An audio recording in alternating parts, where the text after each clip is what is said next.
Nagsimula na ang disinfection sa mga pampublikong paaralan at daycare centers sa Angeles City sa pangunguna ng City Health Office Epidemiology and Surveillance Unit o CESU, City Sanitation Team at City Engineering Office. Personal na nag-supervise si Mayor John Lasatin sa unang araw ng fumigation at misting na isinagawa sa Gueco Balibago Elementary School nitong October 16. Ang aktibidad na ito ay tugon sa di umano'y pagdami ng kaso ng influenza-like illness sa mga estudyante, gayon din ang iba pang mga sakit na nauuso ngayon katulad ng foot and mouth disease o FMD.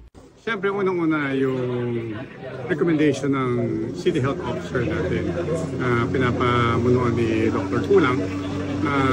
Siyempre, hindi tayo basta-basta kailangan pabiga-biga sa division.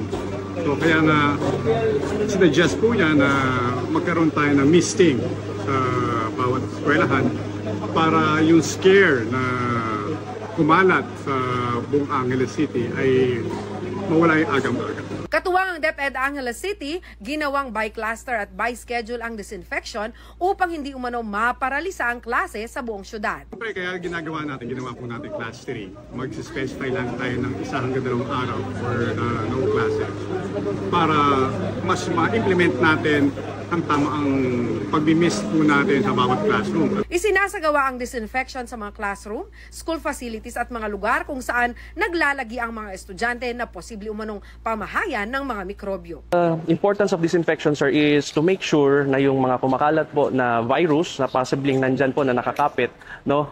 Siyempre, pagka nag-ubo-ubo yung mga bata noon, ang mga virus possible po kasi na kumapit na nandyan lang po sa environment. So, the importance of disinfection of classrooms is to ensure na mamatay po yung ating mga virus nandun. So hindi na lang po influenza-like illness po ang target natin dito, but we are also targeting cases of hand, foot, and mouth disease. So mapapatay na din po natin yung mga virus na pwedeng maging sanhi po ng hand, foot, and mouth disease aside from influenza-like illness. Kasabay naman ng fumigation at misting ay nagkaroon ng pagsusuri sa mga estado at tibay ng mga gusali at iba pang struktura, lalo na ngayon na sunod-sunod ang lindol sa iba't ibang panig ng bansa.